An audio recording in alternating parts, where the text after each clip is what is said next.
Well, good evening. We want to welcome you to In the Blender with Brandon and Madeline Hyman. I tell you, we're so super excited to be with you guys on this evening. Just thinking just how awesome last week was, the message on last week. What do you do when the biological parent is intentionally sabotaging or trying to buy the child? And so this was a hot topic. Had a conversation with the individual previously, and they asked that question, and we just thought it necessary to address these things. There are a lot of people that are dealing with the same thing. What do you do during that time? And so it can be a very frustrating time. It could be a very disappointing time. It could be a litany of emotions that go along with that. And so we just wanted to just take time out over the next couple, last week and this week, to just talk about some simple keys to that you can utilize and do to have success in that area. As we always say, that's not the end-all, be-all what we share, but we guarantee that if you apply what we give you guys, you will get the results that you're looking for. And I'm telling you, these are time-proven strategies, time-proven tips that we're sharing, things that we've not only thought about, but that we've implemented ourselves as it relates to our family and our dynamic and how we navigated those things. So don't think you're the only one that's going through this or have gone through this. Let me tell you, there's countless people that are going through this right now as we speak. And I'm just thankful to God that we're able to share with you guys just some insight on what to do, how to do it, when to do it, where to do it, the whole 9 yards, so that you too can have victory in that area. And so we're going to move right along. Listen, if you didn't see part 1, make sure that you go to the In the Blender Facebook page and view that part 1. You want to make or YouTube. Or YouTube. You want to go, especially YouTube. Our YouTube channel. Our YouTube channel. You want to go to that and make you want sure to you view subscribing as well. Go to YouTube, our YouTube In the Blender with Brandon and Madeline Hyman, and subscribe to our channel. You gonna cut me off again? I don't know. And so you want to make sure that you go to the YouTube channel or the In the Blender Facebook page and go and view it, so that you can catch up with us. Anything you want to say? No. Okay. Every episode from February 14th of 2017, when we started last year, all the episodes are uploaded and ready to view on YouTube. Yeah, so you want to go back and view all of them. Yeah, you want to make sure. I'm telling you, there's some exciting things that we shared. If you haven't been following us all year long, we're coming up on a 1-year anniversary next month in February. We started on Valentine's Day. That's when we kicked this off. And I tell you, it's just been an awesome journey. And so you want to make sure that you go to the YouTube channel, In the Blender, look us up, and view every last. I promise you, there are going to be some things that we share that's going to be applicable to what you're dealing with. And even if you're not dealing with it, someone you know can benefit from it. So we want to encourage you guys to do that. We got some viewers. Hey, Will, what's going on? What's going on, Will? How's everything? Got a lot of people tuning in right now. So listen, we're going to go ahead and move on. We like to share some statistics with you guys. And so we are giving the statistics that we shared on last week. The average time between first marriage, divorce, and remarriage is 3.5 years. Young adults are more likely to remarry than older adults. Whites and Latinos are more likely to remarry than African Americans. And the divorce rate for second marriages when only one partner has children is over 65%. When both partners have children, the rate is over 70%.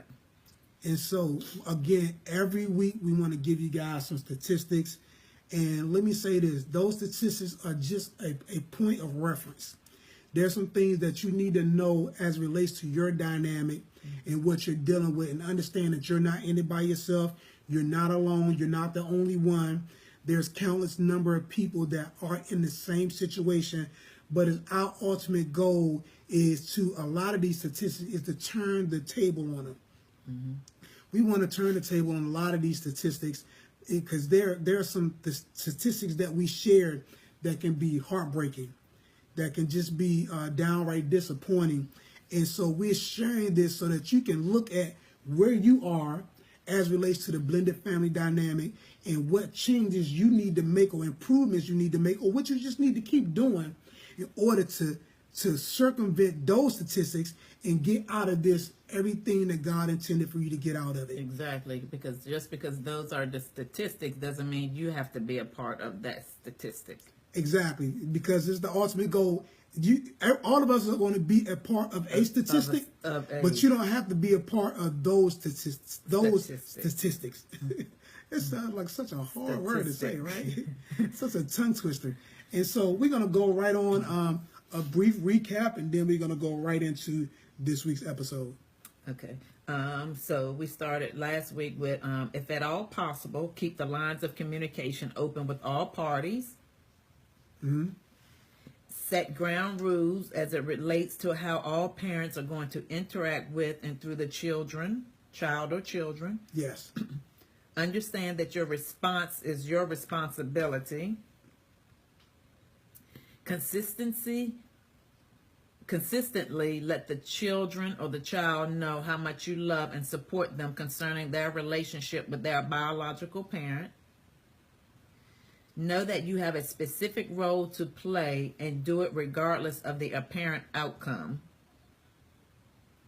Keep that parent in constant prayer. Yes. And realize that what you're doing, regardless of what you may see, it is not in vain. And that's where we stopped at last week. And so let's go back up top real quick. Okay. And so, if at all possible, keep the lines of communication open with all parties. We talked about that. You want to go and view last week's episode. You know what I'm saying? But you want to keep the lines of communication open. Mm-hmm. Set ground rules. This is very important, guys. Mm-hmm. You have to set ground rules as relates to, let's switch that. You have to set ground rules as it relates to how you're going to do things, how things are going to be set up, because you don't want one household to be doing one thing and the other household doing something different, and that's always going to be a sense of confusion for the child or the children, because when they're here with you, they're doing one thing, or they're responding one way, and then when they go with their biological, it's something totally different. And so you want to make sure that you sit down with everybody and say, listen, this is the way we're going to do things. We're going to lay it out this way, because we want to make sure that everybody is on the same page. So we talked about that last week. You want to make sure that you go view it. Understanding that your response is your responsibility.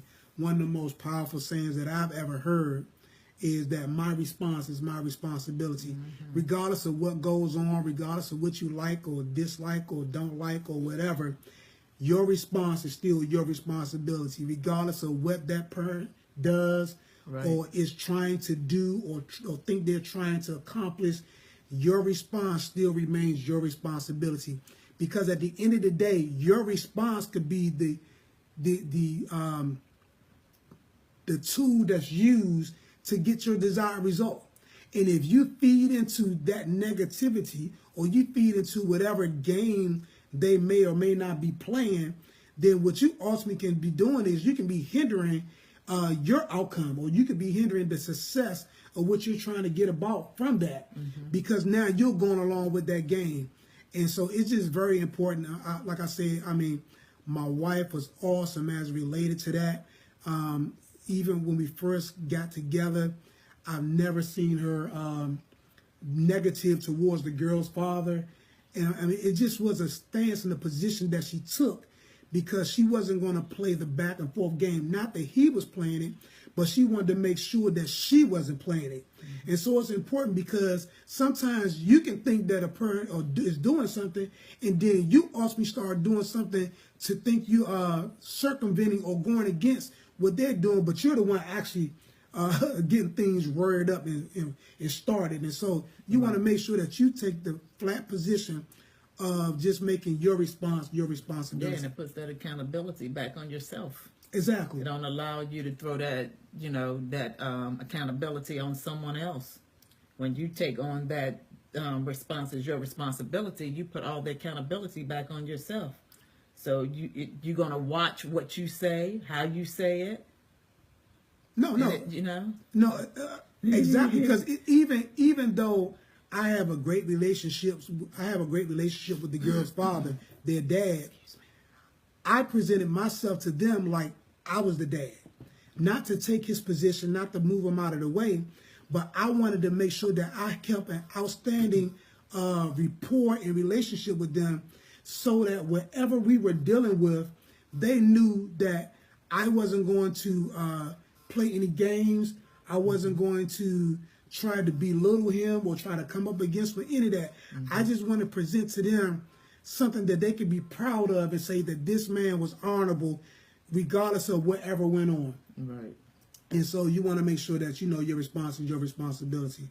Know that consistently let the child or children know how much you love them and you support them concerning their relationship with their biological parent. Even when you're going through that and you may see some things that may not be desirable or may be contrary to what you want or what you're looking for, you have to always take that position to let them know how much you love them and support their relationship with that parent. Yep, you got to do that. Even when they think that that parent that's not in the home is the super parent. Oh, you know, man. that parent is either the king or the queen in their eyes. You know, they hold them sometimes higher than they may hold you, but, you know, hey, that's their relationship with them. That's what they see them as, so you just support that. And I'm tell you something, this is something that we went through. I mean, this right here for me was big, because it was like, although they love my wife and they honored my wife, she wasn't on that same level with them when they were young. You know, their dad was like on this super high pedestal that you needed a 20-foot ladder to get on top of, you know, and it was like, why is she not up there? You know, and so for me, that was hard. But she still kept that position. She still made sure that she promoted their relationship. She still made sure that she did everything in her power to make sure that they had time with their dad, to make sure that they saw him, that all those things were in place. And because of that, we saw a shifting. We saw things kind of turn table to where they now put her on that pedestal and not knock him off, but put her in her rightful place. But it was because she consistently encouraged that love and that relationship between the two. And it was years like that. Oh man, with years, decades. Yeah. I mean, literally. And so, I mean, it's just important, guys. You want to make sure that you do that. Know that you have a specific role to play and do it regardless of the apparent outcome. All of us have a role to play. You know, Paul picked it up and said, one plant, one water, is God that gives the increase. And so understand that sometimes you're planting, sometimes you're watering, but you're never the one that's going to give the increase. So even if you're not seeing the results that you want to see immediately, or even if it takes a long time, because remember, we went through this for a long time. You know what I'm saying? But we were consistently understanding that we were playing a specific role. Right. And because we knew there was a specific role that we were playing, we didn't get off that role. Right. We stayed right on what it was we were doing, regardless of what we thought we were seeing, because sometimes what you're seeing isn't always what's being seen or what is.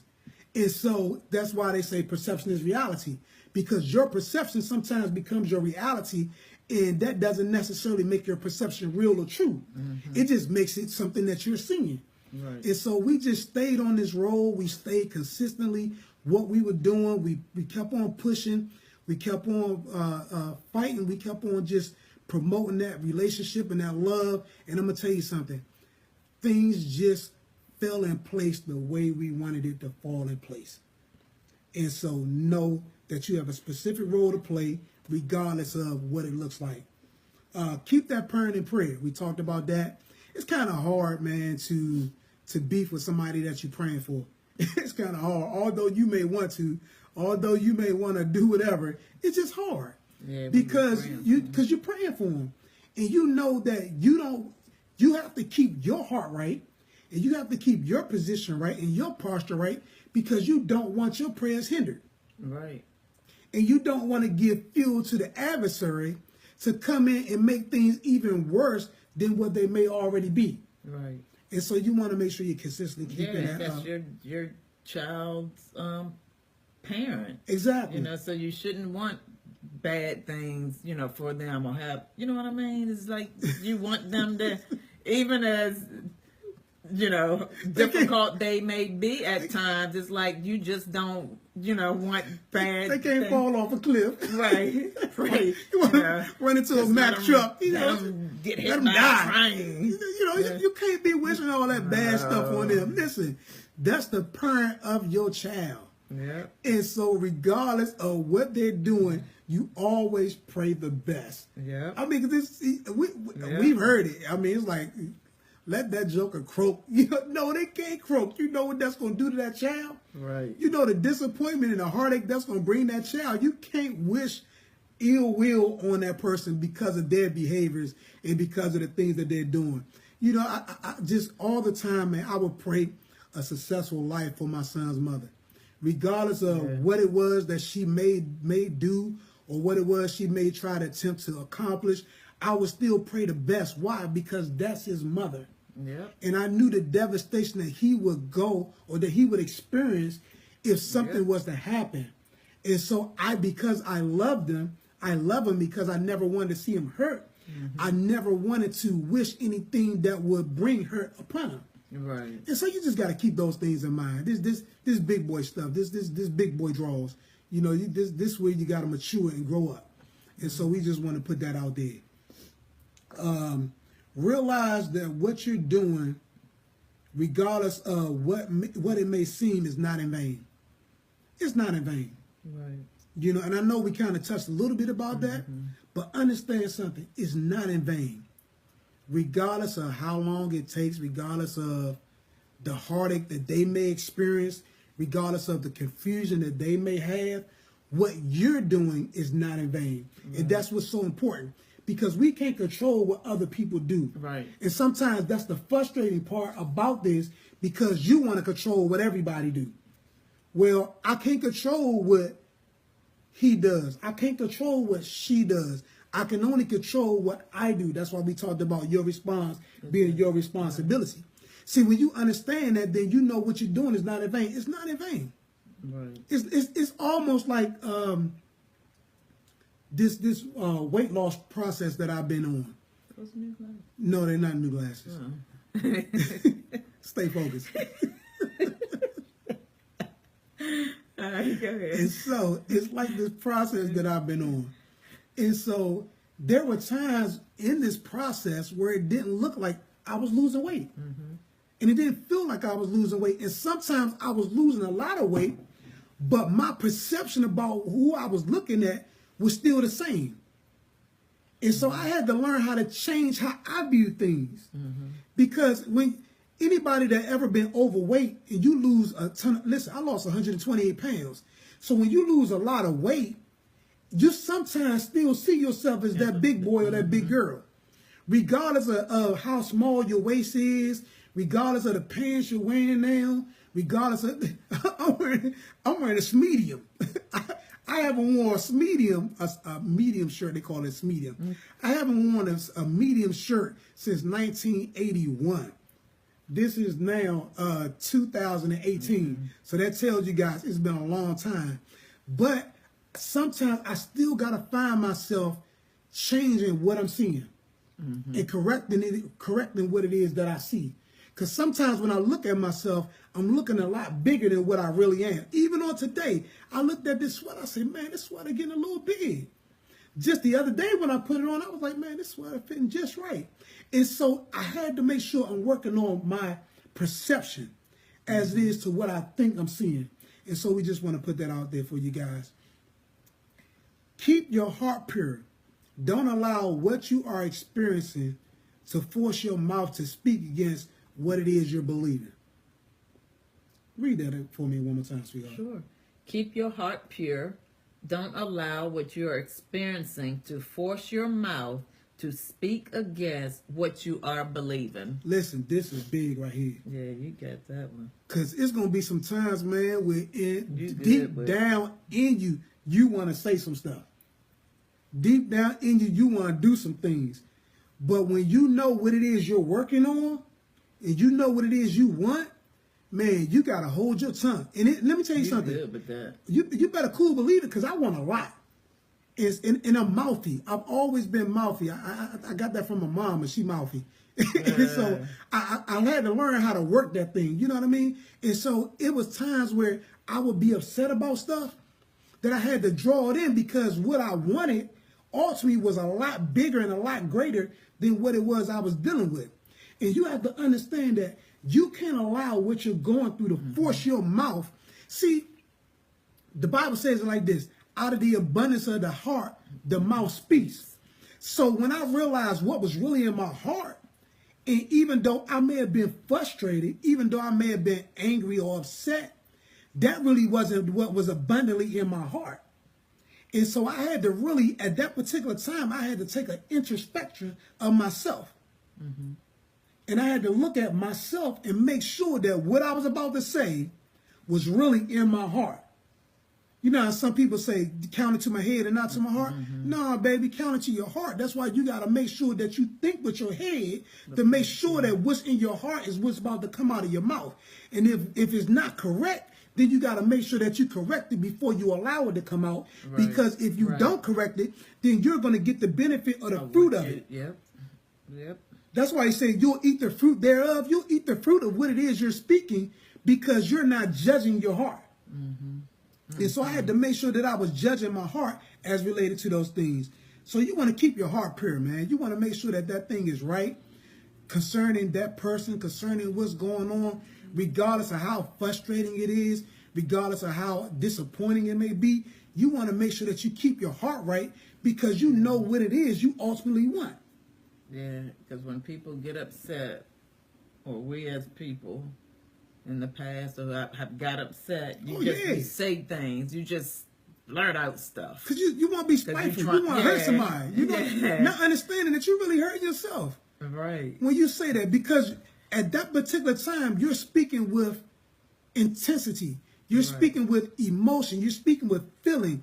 And so you're giving power, because words are power. Yes. You're giving even more power to that word that you're speaking, because you're putting such force behind it. Right. And so you have to make sure that, hey, I got to keep my heart pure. I got to keep my heart right. I don't care. You know, I love them regardless of what's going on. I care for them. I'm praying for them. And you will begin to see what it is that you're really looking to get out of this.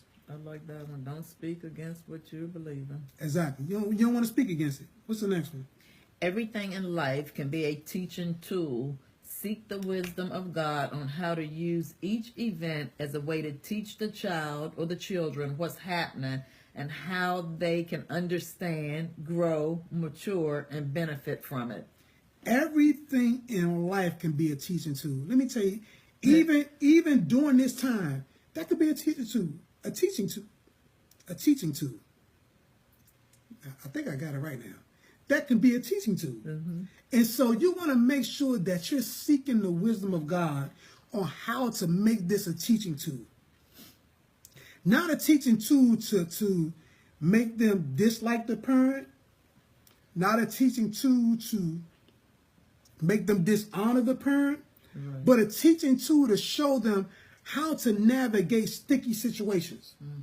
How to navigate things when things aren't going the way you might. You quite not going quite the way you want them, but you know what it is you really want. So you got to use this as a teaching tool. There were times when I would sit with the girls and I would just show them some things, and I would say, now take a look at that. What do you think about that? Or take a look at this. What do you think about this? Now give me your input. How do you think we should handle this? And so I would use the things that were going on as a teaching tool. And it's so funny now, because as parents, they're using the same things that I use on them to teach their children.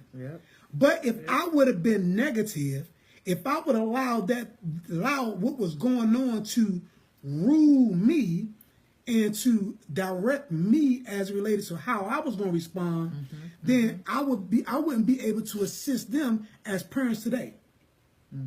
And so you want to make sure that you understand that everything can be a teaching tool. No matter how good or bad you may think it is, it still can be a teaching tool. What's the next one? Trust the process. There are some things that you can place in the child that you are going to have to trust and believe that eventually will spring forth in them and cause them to rise up out of that situation. You gotta trust the process, man. I talked about this weight loss. You gotta trust the process, because you can be doing something and you might don't see it. Yep. Sometimes you don't. Sometimes you don't see what it is you're looking for. It's what Dr. Didi talks about that in her book, Focus. Exactly. It's a process. Don't focus on the process, but focus on the promise. Exactly. Promise, the end. Because there's a promise that's attached to this process. Yep. But you got to trust the process. Yep. Because the process has a specific role to play in the promise. See, there's some things that you're looking for, that's the promise. But to get from what you're looking for to get to the promise, there's the process. Yep. And so you got to trust that this thing is working out just the way it wants to. Ask a bodybuilder. You don't just go to the gym the first day and you popping muscles. Right. That's a process. We've seen people go through the process. Exactly. From start and not even really finish, but because once you get there, it's a constant, it's constant. And it's then that you're constantly doing. And no, sweetheart. And then there's some things in the process that you can be doing wrong. Yeah. That you can think you're doing right because you're doing it. And a lot of us, we get that little self thing on us. Like we're doing all the right things and we're doing what it takes or necessary to get what we want. And we're thinking because we're doing it, we're going to get the right results. I had a buddy, because I used to be a power lifter. Y'all know your boy strong, or was strong anyway. was, yeah, exactly. Was strong. I was a part of the 400 Club. But there was a guy I used to power lift with back in '94. And this guy was in the gym every single day. I mean, religiously in the gym, working out hard. But he was doing all the wrong things. Although he was in the right place at the right time, he was doing the wrong things. And that's why he was getting the wrong results. Or he wasn't getting any results at all. Yeah. And so it wasn't until he sat down and saw what it was that he was doing wrong and inquired how to do or how to get specific results. Because sometimes you can see people doing stuff. Right. And just because you're seeing them doing it, you ever go to the gym and you see somebody doing something, you go like, what in the world are they doing? You know what they're doing isn't right, but you can't tell them that because they saw somebody else doing it. Like the story with the lady cooking ham. And she would and she would cut the butt of the ham off, and they passed this tradition down from generation to generation to generation. And so one day she asked the great grandma, say, why do you always cut the butt of the ham off? And she said, baby, only did that at the specific time because the pan that she was using was too small. She couldn't fit the whole ham in there. And you're doing stuff not understanding the reason why other people are doing it, or you seeing something, not understanding why it's being done, and you're not getting the results you want to get because you haven't really inquired why they're doing what they're doing. Yeah. And so you want to make sure that, listen, you trust in this process. There's some things that you can play, that you put in place with the child or the children, that you're just going to have to believe, that you're going to have to just believe and trust that it's working out for your good. Yep. It's working out for their good. That they're going to get everything that they need to get out of this, regardless of how disappointing or how frustrating or how angry that situation may be. You just got to trust that process. What's the next one? You got 1 minute. Never bad or down talk the other parent to the child or to the children, regardless of the injustice that you see. And we kind of already touched that in the beginning. She a pro. She a pro. Read it. When the book come out, she gonna tell you about it. Exactly. And then lastly, know that it's not about you. You are simply there to assist in the growth and nurturing of the children. So don't take it personal. And so we closing with this. It's not about you.